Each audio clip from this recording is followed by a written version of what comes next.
Senator Johnson. Thank you, Mr. Chairman. Senator Kaine just used the words, it's for the Venezuelan people to decide, but what prospect do they really have of actually making an informed decision? Senator Durbin made the connection, and I was with him in Ukraine and also with Senator McCain in Moldova. And one of the takeaways from those trips is that the propaganda of Vladimir Putin is incredibly effective, and that America, the West, is pretty well unilaterally withdrawn from efforts of trying to inform those populations that are subjected to that propaganda. So let me really start there. To what extent is there any free press still existing in Venezuela? You want to take that? Well, I think as we both outlined in our testimony, one of the central strategies of the Venezuelan government under both Chavez and Maduro has been to steadily dismantle the free press, particularly on television, which is what, as in many countries, most people get their news from, by shutting down stations, by forcing them to take new ownership, through threats, intimidation, by beating up people on the streets who are taking video, which eventually is then evidence that the TV stations use of abuses that are being committed. And that creates a climate in which the government is able to act with greater impunity when with fewer checks. Correct. So, my question is there an existence of any counter to that within Venezuela or from without? The only thing that I'm sorry, Tom. Go ahead. The only thing that I would say is there are, one of the reasons you saw Colombia's NTN 24 expelled and then reinvited into Colombia, I'm not sure if they're operating at this point, is that foreign stations were, of course, still operating. And so for those who had cable or had packages that had foreign stations, they were still able to see Venezuelan news being broadcast by foreign stations.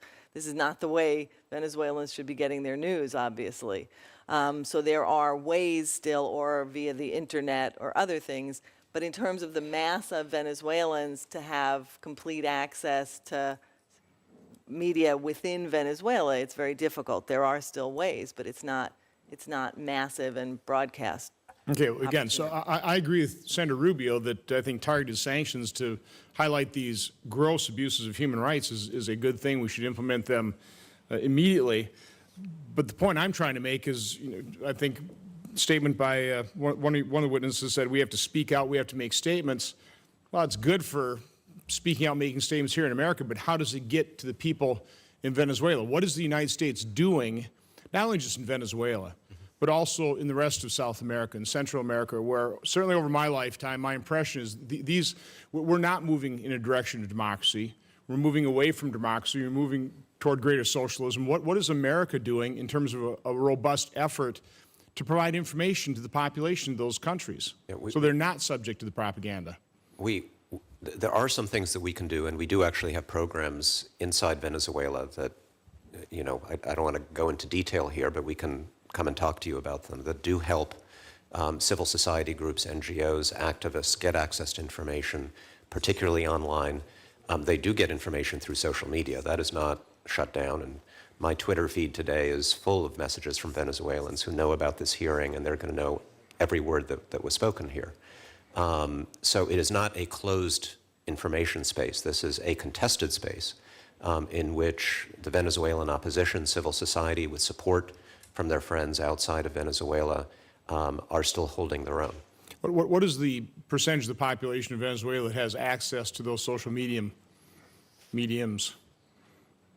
I don't have a number for that, but I think among activists it is extremely high.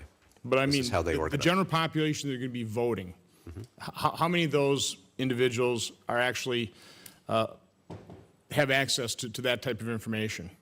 I mean, is it high? Is it 90%? Is it 10%? And I guess my point was, shouldn't we know? We probably do know. Yeah, but we'll get you an answer. Is there any attempt to broadcast over the airwaves, either TV or radio, more information in a far more robust fashion? And do you think that'd be a good idea? And not only in Venezuela, and other areas of South and Central America. I mean, should America start broadcasting its values of freedom and democracy to the rest of the world? Well- Have we withdrawn No, we have from the not. world from that standpoint? That's the impression I get. Senator, there's still a great deal of information that we get out, whether it's through Voice of America, Spanish language throughout the hemisphere, whether it's statements and other things that we get picked up on commercial stations throughout the hemisphere. I think our message is being picked up throughout the hemisphere, both on commercial and other medium. And I think it's absolutely true, as Tom says, that there are still media that people have access to in Venezuela. I do think also that the word gets around throughout Venezuelan society when we say things and when we make statements beyond activists with, in the population. Is it your impression that our efforts are winning that information war? No, I would not say that we are winning that information war yet, because it's one of the reasons why, obviously, we continue to be disturbed about the restrictions on press freedom. It's not as open, obviously, a society as it should be for again, Venezuelan so that is my point. broadcast. That's my point. I think we're losing the information war, whether it's in Eastern Europe, whether it's Eastern Ukraine, whether it's in South and Central America, whether it's in Venezuela. We're losing the war. I think we have to recognize that reality, and I think we have to beef up our efforts to a far greater extent. Would you agree or disagree with that? I would agree that we need to do more in Eastern Europe, for example, where we have a new threat that, 5, 10, 15 years ago, following the fall of the Berlin Wall, many people in the United States hoped we would not face again. I was just in the Baltic states. I know it's not the subject of this hearing, but people were talking about this, the propaganda coming from Precisely. Russia, and the need for all of us to come together with a plan to counter it. We're doing a great deal, but as the threat rises, we need to do more. There's no Okay. question. Anyway, my point to the authors of the bill would be, I think that would be a good component of this bill is add a section there for more robust activity in terms of information into Venezuela. Thank you. Thank you, Senator